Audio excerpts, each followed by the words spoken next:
ذوالقرنین تاریخ کی ایک انتہائی پراسرار شخصیت ہے۔ ایک بادشاہ ہونے کے باوجود قرآن کریم کے اندر ان کا ذکر ایک انتہائی غیر معمولی شخصیت کے طور پر بیان ہوتا ہے۔ اللہ نے ان کو ایک عظیم سلطنت عطا کی تھی اور ایک خاص قوم سے ان کا سامنا کروایا جسے یاجوج ماجوج کے نام سے جانا جاتا ہے، اور اس قوم کا قرب قیامت کے اندر ایک بار پھر سے نکلنا قیامت کی ایک انتہائی اہم ترین نشانی ہے۔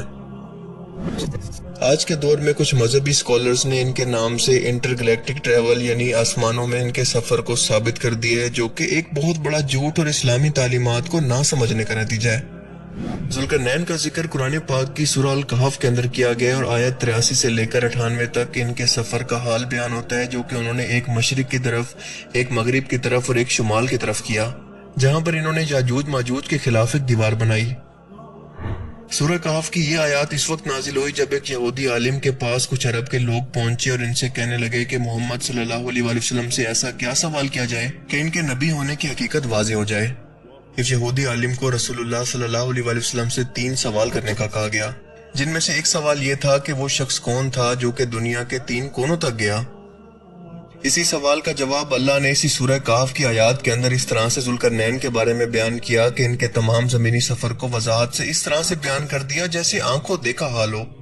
اس سفر کا تعلق یاجوج ماجوج کی قوم اور ان کو قید کرنے سے بھی متعلق تھا، اور یہودی قوم ذوالقرنین کو اپنے لیے ایک محسن کے طور پر جانتی تھی، کیونکہ پہلی مرتبہ ہیکل سلیمانی کی تباہی کے بعد جب باب العراق کا بادشاہ بخت نصر ہزاروں یہودیوں کو قتل کر کے 1 لاکھ کے قریب یہودیوں کو غلام بنا کر اپنے ساتھ بابل لے آیا، تو وہ ذوالقرنین ہی تھے جنہوں نے بخت نصر بادشاہ کی سلطنت پر حملہ کر کے اس کو شکست دی اور یہودیوں کو دوبارہ ان کا وطن ملک فلسطین اور یروشلم شہر واپس دلوایا۔ اور اسی لیے یہودی عالم کو امید تھی کہ محمد صلی اللہ علیہ وآلہ وسلم کیونکہ تورات کا علم نہیں رکھتے اور وہ ایک مخصوص یہودی ربی حاصل کر سکتا ہے، لہٰذا وہ اس کا جواب نہیں دے سکیں گے۔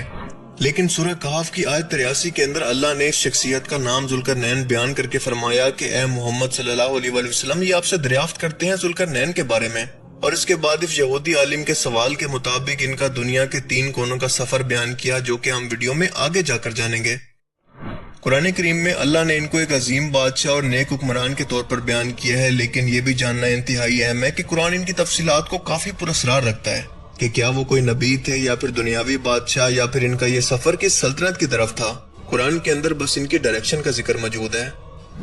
جب ذوالقرنین کا مقبرہ کھول کر دیکھا گیا تو اس میں 3 سینگوں والا ایک مجسمہ بھی دریافت ہوا، جس پر دنیا کے 3 حصے واضح طور پر موجود تھے، جو ان کے اسی دنیا کے 3 حصوں کے سفر کی طرف اشارہ کرتے ہیں۔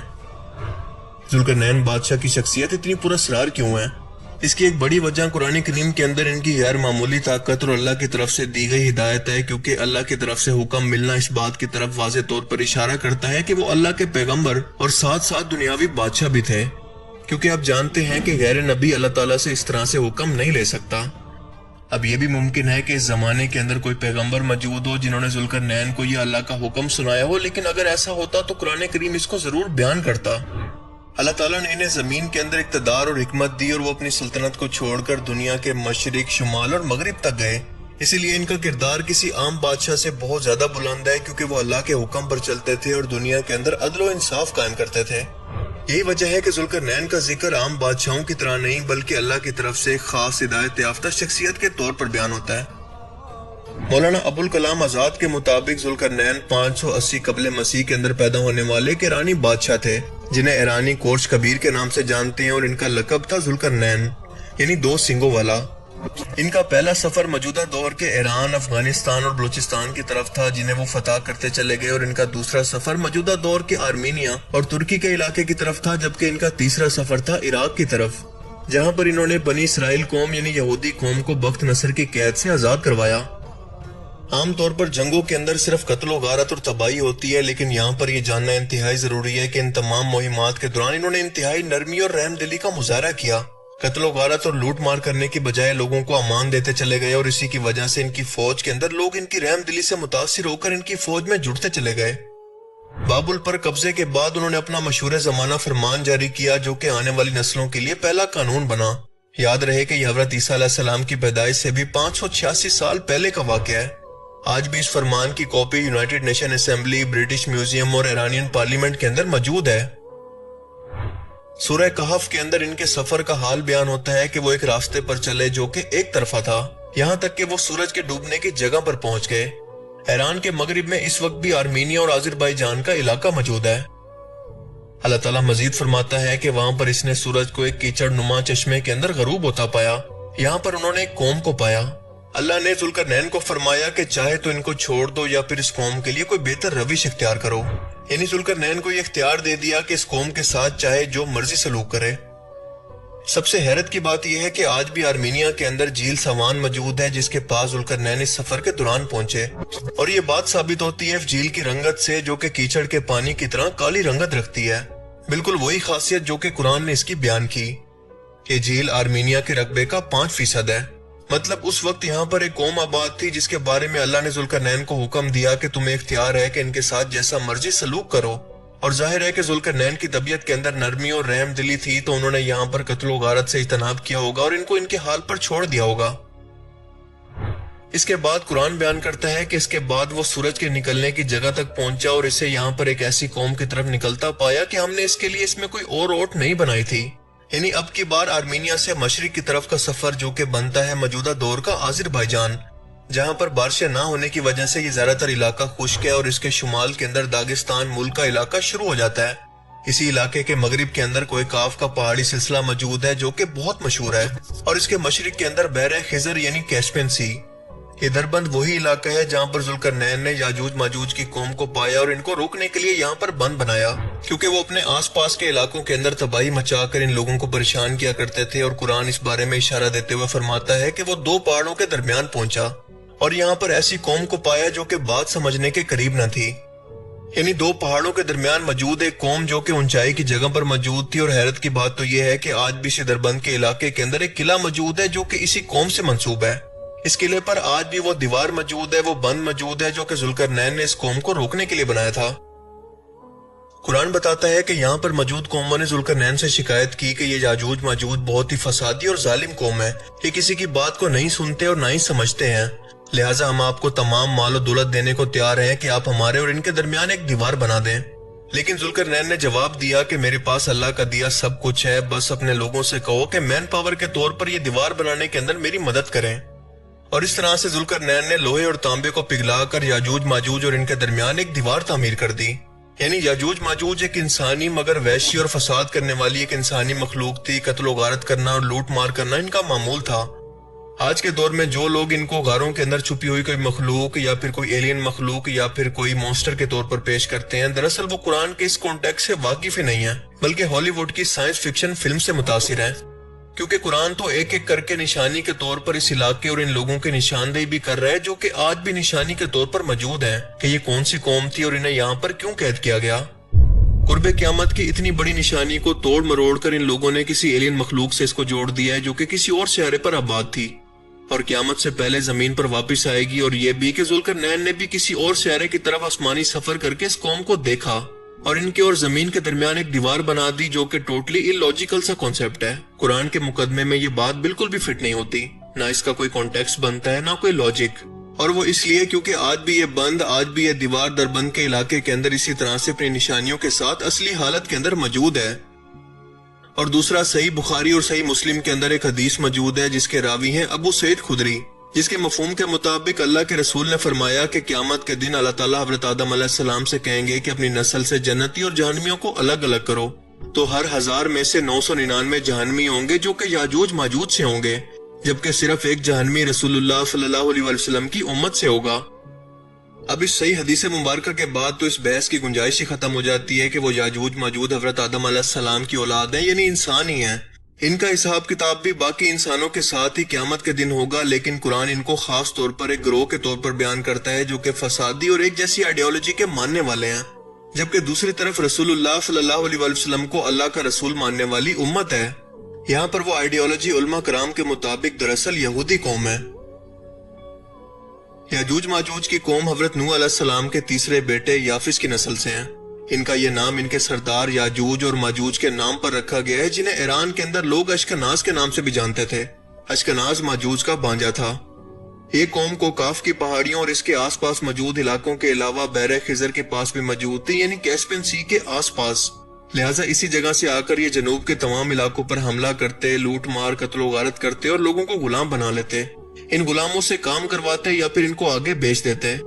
یہ اپنے علاقے سے گزرنے والے لوگوں اور قافلوں سے زبردستی ٹیکس بھی لیا کرتی اور جو یہ نہ دیتا اس کو یہ مار دیا کرتے۔ یہ قوم خود کو قوم خضر بھی کہتی تھی اور اسی وجہ سے کیسپین سی کو بحر خضر بھی کہا جاتا ہے۔ ان کا علاقہ مغربی روس سے لے کر موجودہ دور کے جرمنی تک تھا، اسی لیے آس پاس کی موجودہ قومیں ان سے پریشان تھی اور ذوالقرنین سے ان کی شکایت کی تھی کہ ہمیں ان کے شر سے نجات دلوائیں، اور ذوالقرنین نے ان کے حملوں سے روکنے کے لیے یہاں پر ایک بند بنایا تھا جو کہ آج بھی اپنی اصلی حالت کے اندر لیکن کچھ مسمار ہو کر یہاں پر موجود ہے۔ اس دیوار کو بنانے کے اندر لوہے اور تانبے کا استعمال کیا گیا، سب سے زیادہ لوہا اور تانبا اس کے دروازوں پر استعمال کیا گیا، لیکن پتھروں کے ساتھ ان کی دیواروں کو اتنا اونچا بنایا گیا کہ یہ یاجوج ماجوج کی قوم نہ اس دیوار کے اندر کوئی سوراخ کر سکے، نہ اس کو توڑ سکے، نہ اس پر چڑھ سکے اور نہ اس کو کوئی نقصان پہنچا سکے، کیونکہ اس دیوار کے ساتھ موجود قلعے کی اونچائی پر ہمیشہ تیر انداز اس کو بچانے کے لیے اور ان لوگوں پر حملہ کرنے کے لیے یہاں پر تعینات رہتے۔ دیوار چین کے بعد یہ دنیا کی دوسری بڑی دفاعی دیوار ہے یا پھر بند ہے۔ اس دیوار کے بعد آرمینیا اور آذربائیجان کا تمام علاقہ ذوالقرنین کی سلطنت کے اندر شامل ہو گیا اور یاجوج ماجوج اس دیوار کے پار تک محدود ہو کر رہ گئے۔ وقت کے ساتھ ساتھ آہستہ آہستہ یہ بند مسمار ہوتا گیا اور یہ قوم آزاد ہو کر دنیا کے اندر پھیل گئی۔ اسی لیے صحیح حدیث کے اندر بیان ہوتا ہے جس کا مفہوم ہے کہ رسول اللہ صلی اللہ علیہ وسلم نے فرمایا کہ آج یاجوج ماجوج کی دیوار کے اندر اتنا بڑا سوراخ ہو چکا ہے۔ یہ کہہ کر آپ نے اپنے انگوٹھے اور برابر والی انگلی سے اتنا بڑا حلقہ بنایا اور فرمایا کہ عرب کے لوگوں کے لیے فتنے کا آغاز ہو گیا ہے، یعنی دربند کا وہ قلعہ یا پھر دیوار مسمار ہو گئی اور اس کا راستہ یاجوج ماجوج کے لیے کھل گیا ہے، اور یہ بھی کہ یہ قوم عرب کے لوگوں کے لیے خاص طور پر فتنہ ہوگی۔ رسول اللہ صلی اللہ علیہ وسلم کے دور کے اندر یہ قوم خضر آس پاس کے علاقوں کے اندر پھیل گئی۔ حضرت عمر رضی اللہ تعالیٰ عنہ کے دور کے اندر مسلمان فوجیں اس دربند کے علاقے کے اندر جہاد کرتی ہوئی پہنچی اور ان سے جنگ بھی کی۔ یہاں پر موجود صحابہ کرام کی قبریں آج بھی موجود ہیں جو کہ اس بات کی گواہ ہیں۔ تاریخ میں قسطنطنیہ کے بادشاہ کے ایک وزیر یزدئی کا ذکر ملتا ہے جو یہ جاننا چاہتا تھا کہ بنی اسرائیل کے 12 قبیلوں میں سے کیا کسی ایک کی بھی سلطنت دوبارہ دنیا میں کہیں پر قائم ہوئی۔ سال 944 کے اندر اس کے ایک سفیر نے بتایا کہ قسطنطنیہ یعنی موجودہ ترکی سے 15 دن کے سمندری سفر پر ایک ریاست قائم ہوئی ہے جس کو قوم خضر کہا جاتا ہے۔ یہ لوگ قسطنطنیہ سے تجارت بھی کرتے ہیں اور یہ بہت ہی طاقتور قوم ہے اور آس پاس کے علاقوں پر حملہ بھی کرتی رہتی ہے۔ یزدئی نے اس خضر قبیلے کے بادشاہ کو خط لکھا اور اس سے پوچھا کہ وہ قوم بنی اسرائیل کے کس قبیلے سے تعلق رکھتے ہیں۔ جواب میں خضر قوم کے بادشاہ نے جواب دیا کہ کسی بھی قبیلے سے نہیں، بلکہ ان کی نسل نوح علیہ السلام کے بیٹے یافس اور اس کے بعد تگورما سے آگے بڑھی جو کہ ترکوں کے باپ بھی کہلاتے ہیں۔ اس کا کہنا تھا کہ ہماری قوم کے اندر ایک بادشاہ بولان تھا جس نے کفر کے نظام سے تنگ آ کر اپنی قوم سمیت یہودیت اختیار کر لی۔ یہ بہت ہی حیران کن بات تھی کیونکہ یہودیت ایسا مذہب ہے جس کو اختیار نہیں کیا جا سکتا کیونکہ یہودی کی اولاد ہی یہودی ہوتی ہے یا بنی اسرائیل۔ آج بھی اگر آپ غور کریں تو یہ اشکنازی جیوز سفید فام ہیں جبکہ اصل یہودی گندمی رنگت کے ہیں، کیونکہ یہ اشکنازی جیوز دراصل اسی بادشاہ بولان کی نسل سے ہیں جو کہ اصل یہودی نہیں ہیں بلکہ پوری یہودیت پر قبضہ کر چکے ہیں۔ اور رسول اللہ صلی اللہ علیہ وسلم کے فرمان کے مطابق یہ عربوں کے لیے فتنہ بن کر اپنے آس پاس موجود تمام عرب ریاستوں کو ایک ایک کر کے ختم کر رہے ہیں، جبکہ اصل یہودی پوری دنیا کے اندر اپنی سزا کی وجہ سے در بدر ہیں اور اصل یہودی ان پر آواز بھی نہیں اٹھا سکتے۔ لیکن اکثر آپ ویسٹرن ملکوں کے اندر دیکھتے ہوں گے کہ اصل بنی اسرائیل کے لوگ یا پھر یہودی لوگ فلسطین کے اندر ہونے والے اشکنازی جیوز کے ظلم کے خلاف جتنا ان کو موقع ملے یہ پروٹیسٹ کرتے رہتے ہیں۔ اسی لیے ان اشکنازی جیوز نے خود کے لیے ایک الگ ریاست اسرائیل کو قائم کیا جبکہ اللہ نے اپنے وعدے کے مطابق اس بنی اسرائیل قوم کی دوبارہ حکومت قائم نہیں ہونے دی، جیسا کہ بار بار انہیں حکومت دے کر اپنی لاڈلی قوم بنا کر آزمایا لیکن ہر بار انہوں نے اللہ کے حکم کی نافرمانی کی، لہٰذا آخر کار بنی اسرائیل قوم کو یہ سزا ملی کہ ان سے لاڈلی امت کا ٹائٹل چھین کر یہ حکومت عربوں کو دے دی گئی۔ جیسا کہ قرآن کریم کی سورہ انبیاء کی آیت 95 کے اندر بیان ہوتا ہے کہ جس بستی کو ہم نے ہلاک کر دیا اس پر لازم ہے کہ وہاں کے لوگ اب پلٹ کر نہیں آئیں گے، یعنی یروشلم کی بستی جو کہ بنی اسرائیل قوم کا گھر تھا۔ اور حیرت انگیز طور پر اس کے بعد اگلی آیت کے اندر بیان ہوتا ہے کہ یہاں تک کہ یاجوج ماجوج کھول دیے جائیں گے اور وہ ہر بلندی سے دوڑتے ہوئے آئیں گے۔ ان دو آیات کی ایک ساتھ موجودگی اور ان کے کانٹیکسٹ کو سمجھنے کی کوشش کریں کہ اللہ فرماتا ہے کہ تم لوگ کبھی بھی اپنی حکومت کو دوبارہ قائم نہیں کر سکو گے لیکن تمہاری جگہ ہم یاجوج ماجوج اشکنازی جیوز کو آزادی دے دیں گے، ان کو حکومت دے دیں گے اور وہ ہر بلندی سے یعنی بزنس، میڈیا، پولیٹکس ہر جگہ پر قابض ہوں گے یا پھر اس کی بلندیوں پر موجود ہوں گے اور مسلمانوں پر حملہ کریں گے کیونکہ میدان جنگ کے اندر اونچی جگہ کو فتح کی علامت سمجھا جاتا ہے، اور قرآن بھی ہمیں یہی سمجھانے کی کوشش کر رہا ہے۔ یعنی اصل یہودی اب تک دنیا کے اندر در بدر ہیں، جبکہ اشکنازی جیوز کے ساتھ ہی رسول اللہ صلی اللہ علیہ وسلم کے فرمان کے مطابق مسلمانوں کی آخری جنگ ہر مجدون ابھی ہونا باقی ہے، اور قیامت کے دن اسی اشکنازی جیوز کی نسل اتنی بڑھ جائے گی کہ ان میں سے 999 جہنمی، جبکہ رسول اللہ کی امت کا ایک شخص جہنم میں جائے گا۔ اور یہ قوم آج بھی مذہبی، نفسیاتی، جنگی، سفارتی ہر طرح سے لوگوں کے ایمان پر ہر طرف سے حملہ آور ہے، اور اپنے مسیح دجال کے انتظار میں ہے، جس کے ساتھ یہ ساتھی کے طور پر موجود ہوں گے اور اس کی مدد کریں گے۔ اور یہ سب کچھ ایک کے بعد ایک مسلسل احادیث سے ثابت ہے۔ آئی ہوپ کہ اس ویڈیو کو دیکھنے کے بعد ذوالقرنین علیہ السلام کی شخصیت کے بارے میں اور یاجوج ماجوج کی تمام کنفیوژن آپ کے دماغ سے دور ہو گئی ہوگی۔ اگر آپ کو یہ ویڈیو اچھا لگا اور اس سے کچھ نیا جاننے کو ملا تو اسے ضرور لائک کیجئے، اور اب میں ملوں گا آپ سے ایک ایسی ہی نئی انٹرسٹنگ ویڈیو میں۔ تب تک کے لیے اپنا بہت سا خیال رکھیے گا۔ Thanks for watching this video.